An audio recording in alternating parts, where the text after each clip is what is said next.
Macaron-V1, Towards Open Continual Learning with Self-Improvement and Mixture-of-LoRA by MindLab. You are watching or listening to AI Paper Slop, the series where we summarize the latest AI and tech papers for ML practitioners. Let's jump right into the core insight here. Yeah, let's do it. So Macaron-V1 is this open agent model family built for what they call experiential intelligence. Basically, it actually learns and evolves after deployment in real environments. Right, which is huge. Exactly. And it does this without a massive monolithic architecture or, your standard mixture of experts setup. Instead, it uses a mixture of LoRA or ML approach. Meaning they freeze a gigantic base model? Yeah, specifically the 744 billion parameter GLM 5.2. And then they hot swap specialized LoRA adapters on a per user turn basis. Right. We're talking 4 resonant LoRAs here: chat, agent, coding, and generative UI. And crucially, they paired this physical architecture with a recursive self-improvement loop. It treats the harness, the prompts, the tools, the UI as a first-class training target, right alongside the actual model weights. It's honestly a fundamental shift in how we approach post-training and deployment. Like, if you are an ML engineer trying to serve highly capable models on a fixed GPU budget, well, this paper proposes an entirely new ecosystem. Okay, so let's unpack this a bit. Traditional monolithic training is it's like trying to build a single Swiss Army knife that does everything perfectly. Which eventually just gets way too bulky to actually use. Exactly. Yeah. But ML is more like having a giant frozen supercomputer brain. Right. And every time the user speaks, the system instantly clicks in a different specialized neural ROM cartridge, like one for coding, one for UI, one for agentic tasks. That's a great way to picture it. And for researchers, this solves that really critical issue of cross-task interference. Oh, the catastrophic forgetting problem. Yeah, exactly.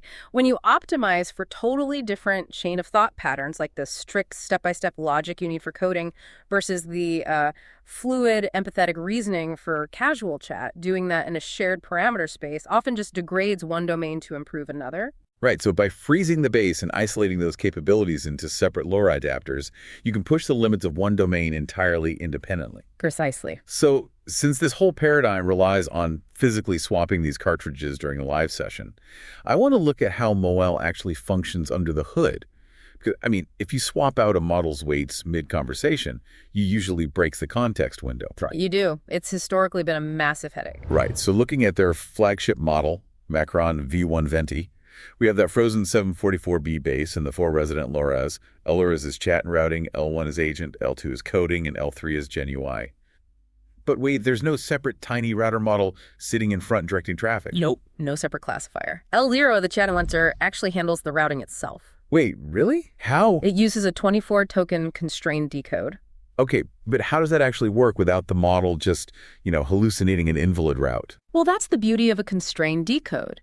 Instead of letting the model output any random token from its massive vocabulary, the engine artificially restricts the logits at runtime. Oh, so it forces it into a predefined box. Exactly. It forces L0 to only choose from a strict predefined grammar. So it reads the incoming request, checks the required wrapper families in priority order, and then emits a single canonical label.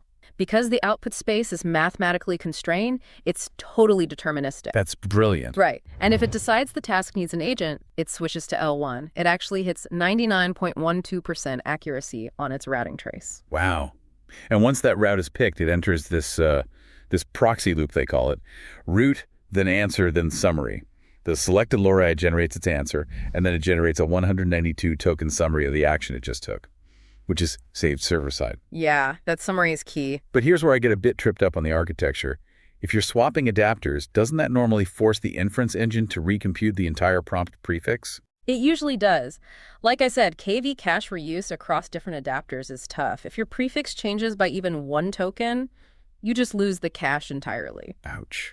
That sounds computationally expensive. It is. But Macaron-V1 solves this elegantly with what they call own-view reconstruction.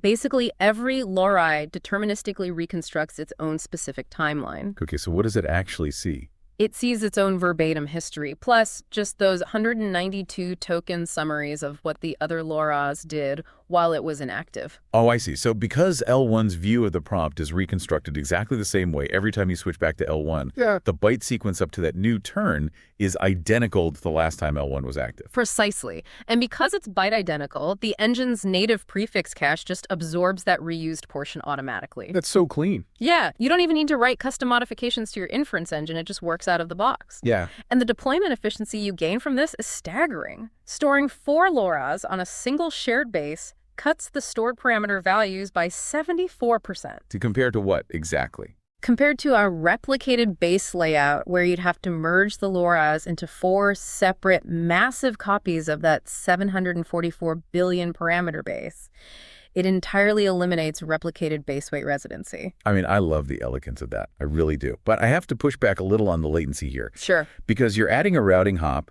right, and a summary hop to every single user turn. Yeah. If you're building a consumer app, doesn't that extra inference time absolutely murder the user experience? It's honestly the most obvious concern. But if we look at the real-world latency measurements from the paper on the Venti model, the rev decode takes about 0.54 seconds. Okay, half a second. Yeah, and the summary takes about 0.97 seconds. So you were looking at roughly 1.5 seconds of overhead per turn. That accounts for about 32% of the total turn time. I mean, 1.5 seconds is still a noticeable hit for an interactive app. It is, yeah. But you have to weigh what you are buying with that 1.5 seconds. You're sacrificing a fraction of a second to buy immense modularity. The 74% parameter reduction. Exactly. You get that reduction, you get isolated capability scaling, and the ability to hot swap complex reasoning logic without reloading massive base weights. For long horizon agent tasks, that is an incredibly favorable trade-off. That's a fair point. Mm-hmm. And if MIL optimizes how the model manages its memory and capabilities, it makes sense that we also need to look at the environment it operates in. Absolutely. The harness is just as important. Right, because MindLab makes a really strong assertion here that a brittle action harness artificially caps a smart model's ceiling. Yes. So let's look at how they redesign the substrate, starting with Generative UI, or UI4A. Well, historically, Generative UI forces models into one of two corners. You either ask the model to output raw HTML, which is incredibly error-prone. Because it inherits all those compiler and bundler issues of web development. Exactly. Or you force it into a strict schema-based JSON envelope. JSON is verifiable, sure, but it artificially limits what the model can actually create. It's stuck using a predefined catalog of front-end components. But UI4A rejects both of those. Instead, the model writes native front-end code, specifically React in TSX, inside these runtime enforced boundaries. Which is brilliant. Yeah. And what's wild is that this is just standard code that the 744 billion parameter-based model already knows how to write from its pre-training. Right. The L3 GenUI-LoRA doesn't have to micromanage the syntax at all. It just decides when to render and how to wire the components together. It just orchestrates things. Yeah. Letting the base do the heavy lifting there yields immediate efficiency gains. The paper shows that by outputting component native TSX instead of raw HTML, they cut the output tokens by about 45%. Wait, that's massive. What are the actual numbers? It drops from roughly 1,224 tokens down to 672 tokens. That significantly speeds up the time to first render on interactive cases. That's awesome. And they apply that same logic to the agent's action space with their REPL agent harness. They're completely moving away from the standard one JSON tool per turn paradigm. Which, if you've ever built an agent, you know how painful that paradigm is. It's horribly inefficient. Oh, it's the worst. Standard discrete function calling basically forces every single intermediate value back through the model as text. Exactly. If your agent pulls a database record, the entire record has to be serialized into the context window, just so the agent can read it, process it, and make the next JSON tool call. Which leads to compounding errors, right? Because you're forcing an LLM to reread its own massive text outputs over and over again. Yeah, it's highly brittle. It's basically like mailing a physical letter back and forth for every single step of a complex math problem. That's a perfect analogy. Right. But the RPL harness changes that by handing the AI a live Jupyter notebook, essentially. Right. It uses a persistent Python namespace, meaning dependent variables stay alive in memory. The service level agreement, or SLA, ticketing example in the paper really illustrates why this is a breakthrough. Oh, the one with the high priority tickets? Yes. They task the agent with finding high-priority tickets that breach a specific SLA, mapping them to unique orders, and calculating the at-risk revenue.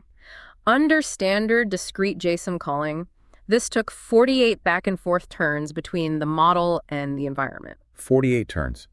Because it had to request a ticket, read the text, request the next ticket, read that text, and so on. Exactly. It's incredibly tedious, but in the REPL harness, the model didn't do that at all. What did it do instead? It just wrote a single list comprehension in Python to filter the tickets and map the unique IDs natively in memory. It solved the exact same task in 6 turns. 6 turns down from 48. That's insane. And that leads to this concept of validated reuse. Yes, this is a really cool feature. If the model writes a complex Python helper function to solve that SLA calculation, it can actually validate the output against a reference and then trigger a promote tool action. Right, meaning it promotes that custom helper function into its active toolkit, so it can just call it natively in future sessions without having to rewrite the code. By keeping intermediate states executable in the environment, rather than clogging up the context window, you drastically reduce the token burden. You're giving the agent an actual working memory. Absolutely. So, okay, we've given this AI a highly modular brain and a live Python environment to play in, but if the massive base model is totally frozen, how does the system actually learn from its mistakes out in the wild? Right. That brings us to MindForge and the recursive self-improvement loop. Right. MindForge is the orchestrator here. It runs a 3-stage loop. First is discovery, where the model intentionally searches for or generates hard tasks that sit just beyond its current capabilities. Then comes the second stage, expansion. This is where it searches the configuration space to find a way to solve those tasks. And third is the update phase, where it actually trains the LoRa's based on the successful trajectories. But what does that update phase actually look like computationally? Well, they use an algorithm called GRPO, or Group Relative Policy Optimization. How does that differ from standard RLHF? In standard reinforcement learning from human feedback, you usually need a separate, massive reward model loaded into VRAM just to score the outputs. GRPO skips that overhead entirely. Oh, that's smart. How does it score them then? The model generates a group of different answers for the same prompt, and then those answers are scored against each other relative to the group average. It is incredibly memory efficient. Now, the expansion stage experiment was what really caught my eye here. The researchers took 122 simulation tasks from Terminal Bench that the frozen GLM 5.2 base model completely failed, like 0 out of 122. A total failure, yeah. Right. Then they ran an automated language space search they call auto research. The model was allowed to tweak the harness configuration, the prompts, the available skills, the tool hooks. But the model weights were strictly frozen during this. Exactly. And eventually, just by tweaking that configuration space, it solved 122 out of 122 tasks without a single weight update. It is a profound demonstration of how much latent capability is just strapped inside these massive base models. Just waiting for the right environmental context to elicit it. Yes.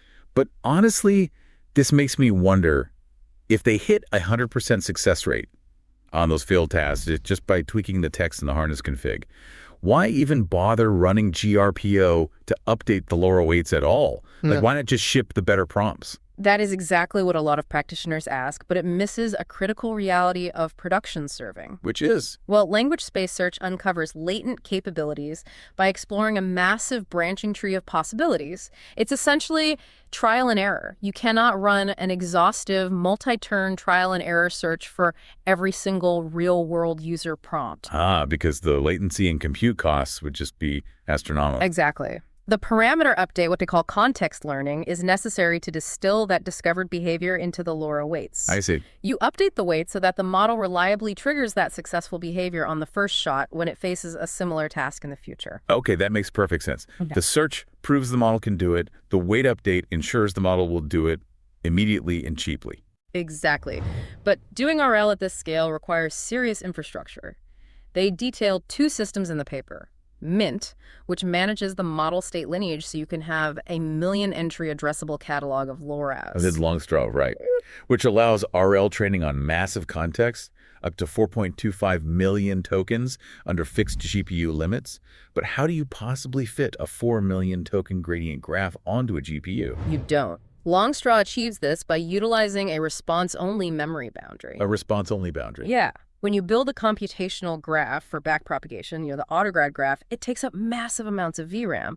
If you build that graph for the entire 4 million token prompt and response, your GPUs will melt instantly. Definitely. So LongStraw drops the prompt from the autograd graph entirely. It basically treats the prompt as a fixed frozen state and only attaches the gradient tape to the tokens the model actually generates in its response. Oh, wow. So that strictly bounds the live memory requirement by the length of the response, not the context window. Yep, exactly. They also had to build mismatch controls for the sparse base model, specifically R3 rollout rating replay and DSA alignment. Right. This addresses a subtle but fatal issue when doing RL on mixture of expert models. What kind of issue? Well, during the rollout phase, when the model is just generating text to explore, the sparse routing mechanisms pick a specific set of experts for a given token.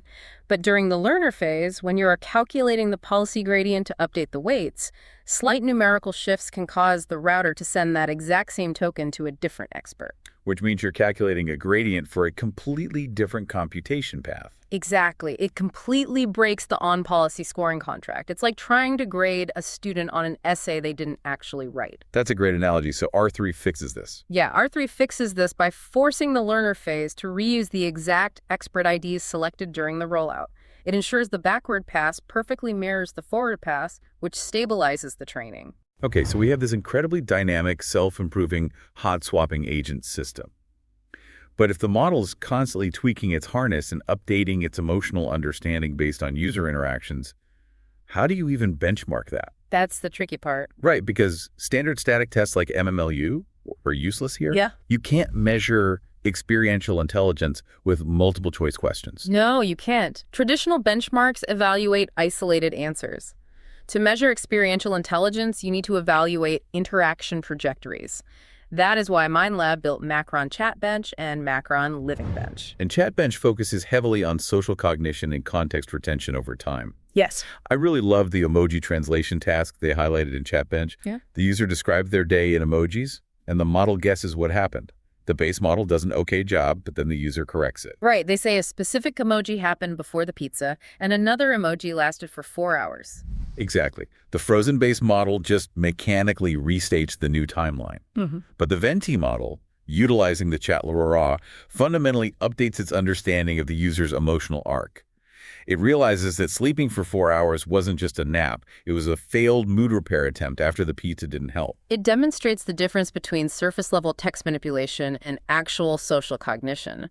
But Living Bench is where the environmental complexity really scales up. Yeah, it tests stateful reasoning in noisy, evolving worlds. The Colombo Hospital example is the perfect illustration of this. Walk us through it. So the agent is tasked with booking a doctor for an elderly mother who may have a fractured hip, but the constraints are brutal. The mother prefers a Sinhala-speaking female doctor. There's a strict 90-minute window. The user has an unmissable work meeting. And to top it off, the ride-hailing tools in the simulation are completely broken. Right, and the benchmark actively tries to break the agent's plan by injecting 4 specific types of noise. What kind of noise? There is user noise, like sudden emotional shifts. World noise, like a venue suddenly closing. Tool noise, like an API returning tampered data. And observation noise, where the environment presents contradictory information. That's chaotic. Very. But despite all this chaos, Macaron-V1 Venti scores a 64.0, comfortably beating the GLM 5.2 base. But scoring an open-ended trajectory where the world is actively trying to break the plan sounds like an evaluation nightmare. Like, how do you automate that without human graders just watching the logs for hours? It's honestly the core challenge of agentic evaluation. MindLab solves it using a split judge system. A split judge system. Yeah. There is an outcome judge, or need judge, that strictly evaluates the final world state against a weighted binary checklist, like did the mother get a doctor? Did the user miss their meeting? Okay, but what about the actual steps it took to get there? That's where the second judge comes in. There's a process judge that evaluates the turn-by-turn trajectory. Oh, right, because if you get the correct outcome by doing something totally insane or exploiting a bug, you really shouldn't get full marks. Exactly. For example, under tool noise, if a simulated API feeds the model tampered data, the process judge watches to see if the model catches the anomaly and verifies it. Instead of just blindly trusting the API and getting lucky later. Right. It completely separates the execution logic from the final world state. So, bringing this all together for the practitioners tuning in, What Macaron-V1 represents is a massive paradigm shift. Absolutely. We're moving away from static, monolithic post-training and toward this dynamic, composable ecosystem. The separation of the base model, the Python action harness, and the LoRA specialist allows each layer to evolve on its own clock. You don't have to retrain a 700 billion parameter model just because an API endpoint changed or a new prompting technique was discovered. Exactly. If we synthesize what this means for the future of deployment, it explicitly paves the way for what MindLab calls collective intelligence. Collective intelligence. Yeah. Because the massive base model is frozen and the LoRAs are highly portable, imagine a runtime where you don't just use MindLab's official LoRAs. Imagine you hot plug a custom coding LoRA trained by an entirely different research lab running right alongside a highly personalized LoRA trained exclusively on your own daily habits. Wow. If Mixture-of-LoRA becomes the standard interoperability contract, the next frontier isn't just training bigger monoliths. It's crowdsourcing the intelligence of thousands of independent specialist adapters, all competing and collaborating in a modular marketplace that you just snap together at runtime. It completely changes the definition of an AI model, honestly. That is definitely something to think about the next time you are fine-tuning an adapter. Well, thanks for joining us on this deep dive into the source material. Keep experimenting, keep pushing boundaries, and keep building.